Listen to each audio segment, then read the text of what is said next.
ये बात है 27 सितंबर 2020 की।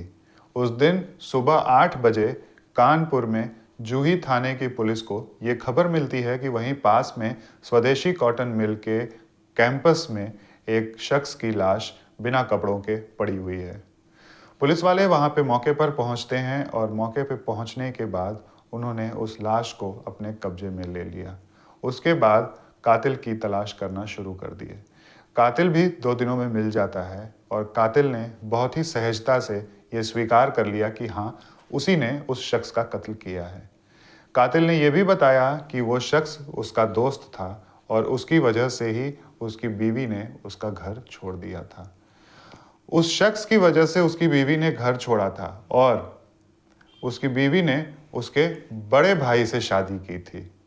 जी हाँ दोस्तों, उस शख्स से नहीं, उस शख्स के बड़े भाई से उसकी बीवी ने शादी की थी। इस कहानी में बहुत सारे उतार चढ़ाव हैं। ये सारी बातें जानने के लिए बने रहें हमारे संग इस वीडियो के अंत तक। नमस्कार दोस्तों, मैं पीयूष आप सबका स्वागत करता हूँ पीयूष कहानी वाला चैनल पर। अगर अभी तक आपने चैनल को सब्सक्राइब नहीं किया है तो चैनल को सब्सक्राइब कर लें और बेल आइकन ज़रूर प्रेस करें। आइए शुरू करते हैं आज की ये कहानी। 26 सितंबर 2020 के दिन रूपा अपने पति सुजीत और देवर प्रदीप के साथ अपने मायके आई होती है। उसका मायका कानपुर के जूही इलाके में था। वहां पे आने के बाद दोपहर के बाद उसका पति सुजीत अपना ई रिक्शा लेकर के वहां से निकल जाता है। सुजीत एक ई रिक्शा ड्राइवर होता है। सुजीत जब शाम के बाद अपने घर पहुंचता है तो वो पाता है कि घर पर प्रदीप अभी आया नहीं है। तो उसने रूपा से पूछा कि प्रदीप कहाँ है। जिसके बाद रूपा ने बताया कि प्रदीप यहीं पर था और शाम को वो सोनू नाम के एक शख्स के साथ यहाँ से निकला है। इसके बाद सुजीत ने देर रात तक प्रदीप के घर पे इंतजार किया, मगर जब देर रात तक प्रदीप घर पर नहीं आया तो सुजीत जूही थाने जाकर के प्रदीप की गुमशुदगी की रिपोर्ट दर्ज कराता है और साथ में उसने ये भी दर्ज कराया था कि प्रदीप आखिरी बार सोनू नाम के शख्स के साथ देखा गया था। इसके बाद 27 सितंबर 2020 के दिन सुबह सुबह करीब 8 बजे जूही थाने के पुलिस वालों को यह खबर मिलती है कि वहीं पास में स्वदेशी कॉटन मिल के कैंपस में एक शख्स की लाश बिना कपड़ों के पड़ी हुई है। इसके बाद जूही थाने के थाना प्रभारी वहां मौके पर तुरंत पहुंच जाते हैं और उन्होंने एसएसपी को खबर कर दिया था। इसके बाद मौके पर पहुंचने के बाद पुलिस अपनी छानबीन करती है और डेड बॉडी को अपने कब्जे में लेकर के वापस आ जाती है। उसके बाद पुलिस वाले सोनू की तलाश करना शुरू करते हैं, मगर सोनू कहीं मिलता नहीं है। इसके बाद पुलिस वालों ने अपने मुखबिर को सोनू के पीछे लगा दिया, जिसके बाद पुलिस वालों के मुखबिर ने पुलिस वालों को 29 सितंबर 2020 के दिन सुबह सुबह 7 बजे ये खबर दी कि सोनू सोनेलाल इंटर कॉलेज के पास में है। इसके बाद पुलिस वालों ने उसको वहां पर घेर करके पकड़ लिया। पकड़ने के बाद जब पुलिस वाले सोनू को थाने लेकर के आए तो उससे पूछताछ की और पूछताछ करने में सोनू ने बड़े ही सहजता के साथ बहुत ही आराम से ये स्वीकार कर लिया कि हाँ, मैंने ही प्रदीप को मारा है। पुलिस वालों ने सोनू से प्रदीप को मारने का जब कारण पूछा तो सोनू ने सारी बात बहुत ही विस्तार से बताई। सोनू ने पुलिस वालों को यह बताया कि तकरीबन 2 साल पहले उसकी शादी रूपा नाम की लड़की से हुई थी। रूपा से शादी के बाद सोनू और रूपा बहुत ही मोहब्बत से और प्यार से एक दूसरे के साथ रह रहे थे। इन्हीं 2 साल के दरमियान उन दोनों को एक बेटी हुई।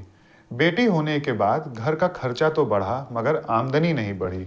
सोनू खुद एक ड्राइवर की नौकरी करता था, तो उसके खर्चे तो बढ़े मगर उसकी आमदनी नहीं बढ़ी। और सोनू को साथ में एक बुरी लत थी जो कि थी पीने की लत, और सोनू का आधा खर्चा तो पीने और खाने में ही हो जाता था। इस वजह से जब घर का खर्चा बढ़ने लगा तो सोनू की बीवी रूपा ने सोनू से हमेशा ये कहना शुरू कर दिया कि तुम्हारे पीने के कारण घर में पैसा नहीं आ पाता है और हमारे घर का खर्चा नहीं चल पाता है। इस वजह से आए दिन घर में खटपट हुआ करती थी। अच्छा, अब सोनू जहां पर बैठ करके पीता था वो जगह थी डिप्टी पड़ाव नाम के एरिया में। डिप्टी पड़ाव नाम के एरिया में एक छोटा सा होटल था जहां पर सोनू बैठ करके शराब पिया करता था और अपना खाना पीना किया करता था। उसी जगह पर एक लड़का काम करता था जिसका नाम था प्रदीप प्रजापति। प्रदीप की उम्र तकरीबन 20 साल थी। वहां पर आते जाते और खाते पीते सोनू की जान पहचान प्रदीप से हो गई और ये जान पहचान धीरे धीरे दोस्ती में बदल गई। एक दिन प्रदीप अपने होटल के काम से छूटने के बाद अपने घर वापस जा रहा था। उस वक्त जाते वक्त प्रदीप सोनू के घर के सामने से जब गुजर रहा था तो सोनू की नज़र प्रदीप पर पड़ी। उसने प्रदीप को रोका और प्रदीप को अपने घर पर चाय पीने के लिए बुलाया। सोनू का प्रदीप को ये चाय पीने के लिए बुलाना ही पूरी कहानी का जड़ है। जब सोनू ने प्रदीप को चाय पीने के लिए अपने घर पर बुलाया तो सोनू की बीवी चाय बना करके प्रदीप को देने के लिए आई और जब प्रदीप की नज़र सोनू की बीवी रूपा पर पड़ी तो वो पहली ही नज़र में रूपा को पसंद करने लगा। इसके बाद प्रदीप जब भी मौका मिलता था सोनू की गैर हाजिरी में सोनू के घर आ जाया करता और वो दोनों काफ़ी देर देर तक घर पे बैठ करके बातें करते। सोनू की बीवी रूपा को भी प्रदीप से बात करना काफी अच्छा लगता था क्योंकि उसकी सोनू से आए दिन लड़ाई हुआ करती थी पैसों रुपयों को लेकर के और सोनू जब पी करके घर पे आया करता था तो उससे टेंशन की वजह से झगड़ा भी करने लगता था। इस वजह से रूपा का मन प्रदीप के संग बातें करने में काफी ज्यादा लगने लगा। इसी तरह से धीरे धीरे टाइम बीतता गया और रूपा ये सोचती थी कि प्रदीप तो मुझसे उम्र में छोटा है तो मैं इससे अपने दिल की बात कैसे कहूँ।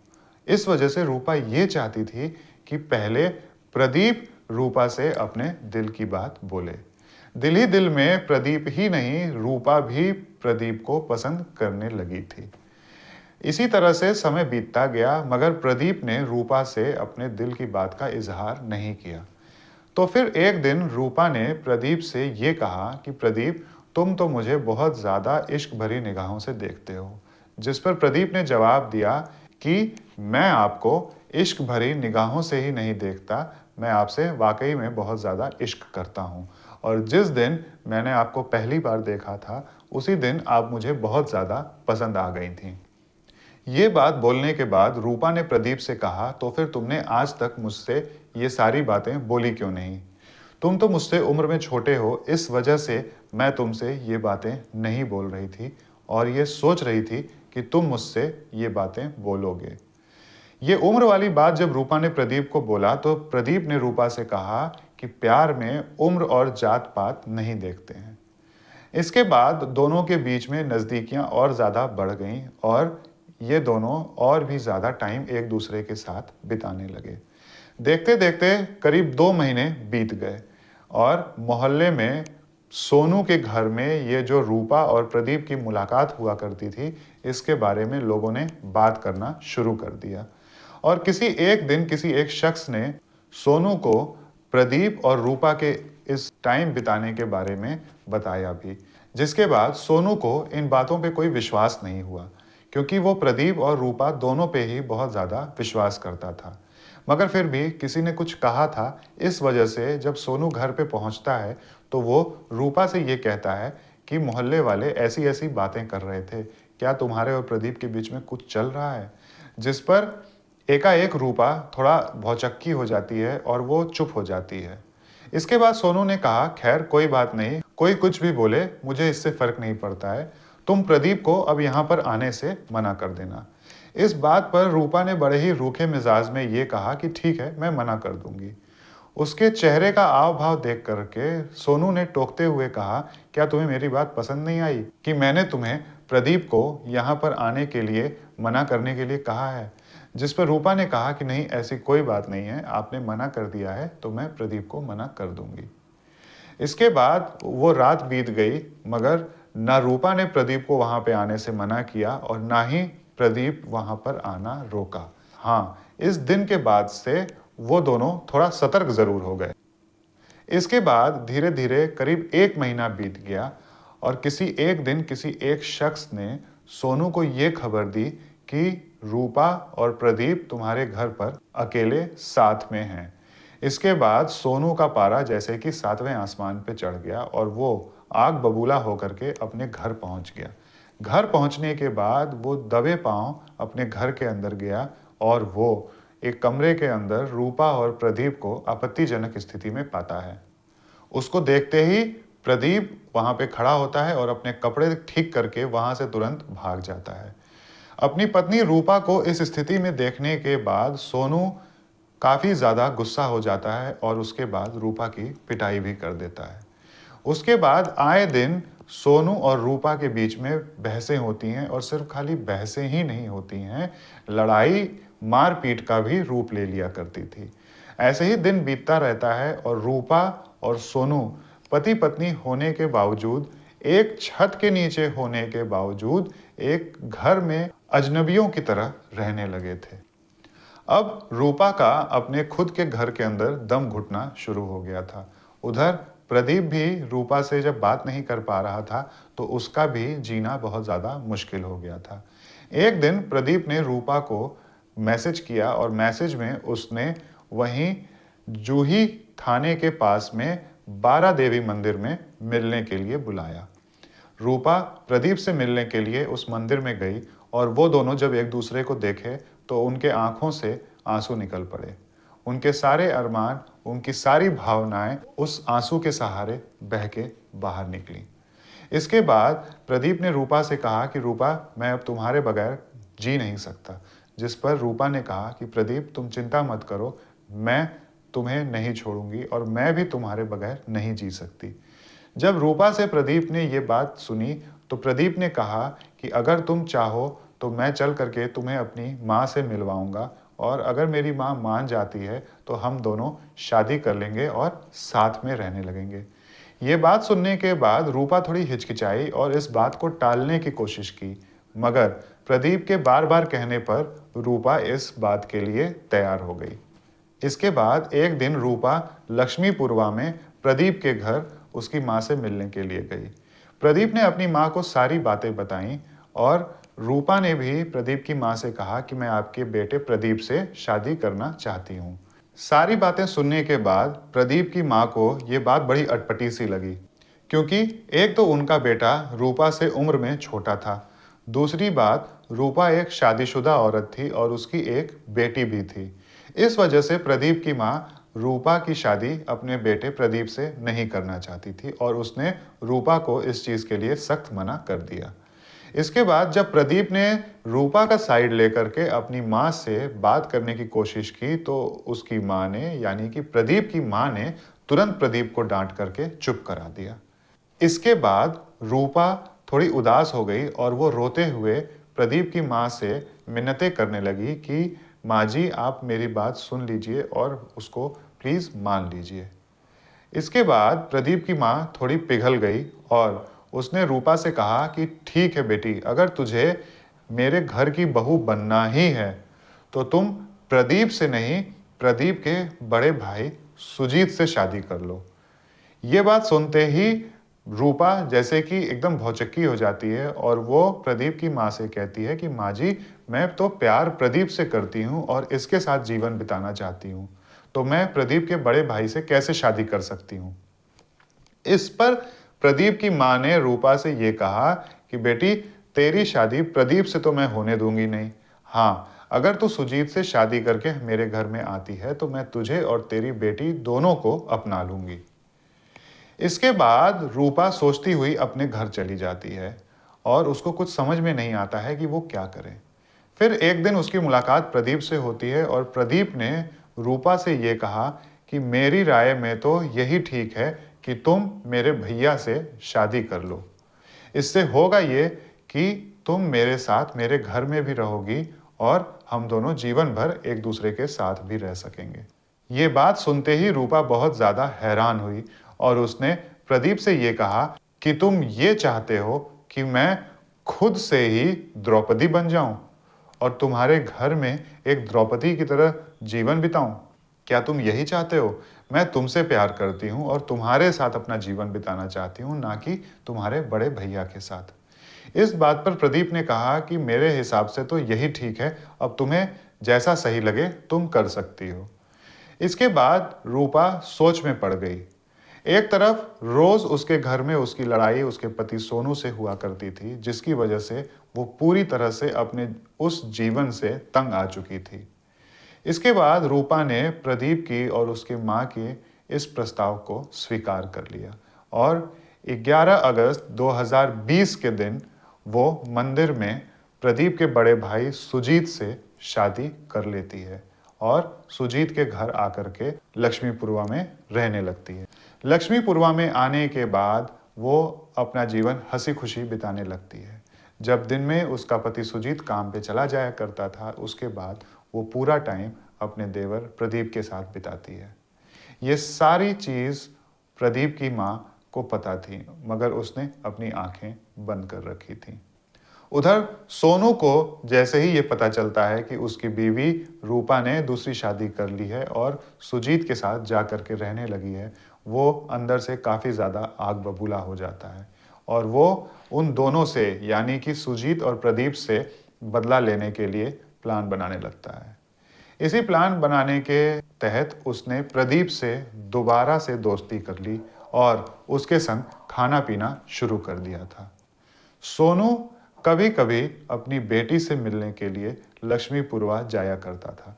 सोनू अपनी बेटी से काफ़ी ज़्यादा लगाव रखता था और उससे बहुत ज़्यादा प्यार करता था, जिस वजह से वो कभी कभी लक्ष्मीपुरवा चला जाया करता था, जिससे कि उसकी मुलाकात उसकी बेटी से हो सके।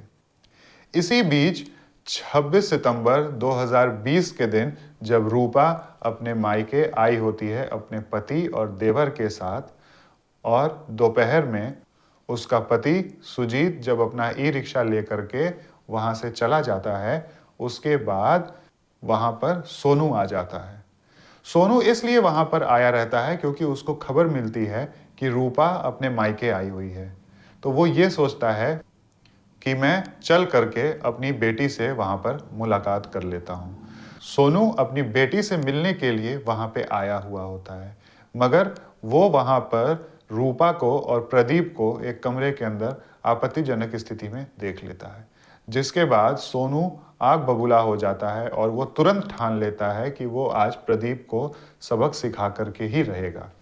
इसके बाद शाम को सोनू प्रदीप को लेकर के शराब पीने के लिए स्वदेशी कॉटन मिल के कैंपस में जाता है।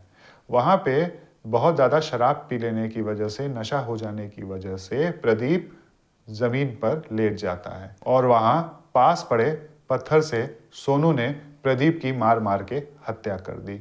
हत्या करने के बाद सोनू उस पत्थर को दूर झाड़ियों में फेंक देता है और साथ में प्रदीप के खून से सने हुए कपड़े को भी उतार करके झाड़ियों में छुपा देता है। उसके बाद वो वहाँ से भाग जाता है। जब देर शाम को प्रदीप घर नहीं पहुँचता और सुजीत को ये पता चलता है कि वो शाम को सोनू के साथ घर से निकला था, तो वो भी थोड़ा परेशान हो जाता है।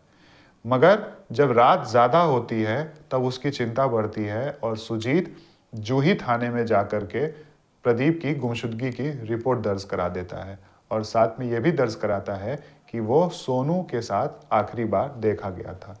जिसके बाद पुलिस वाले प्रदीप को ढूंढते हैं, मगर रात में प्रदीप नहीं मिलता और सुबह ही 27 सितंबर 2020 के दिन तकरीबन 8 बजे पुलिस वालों को खबर मिलती है कि स्वदेशी कॉटन मिल के कैंपस में एक शख्स की लाश बिना कपड़ों के पड़ी है।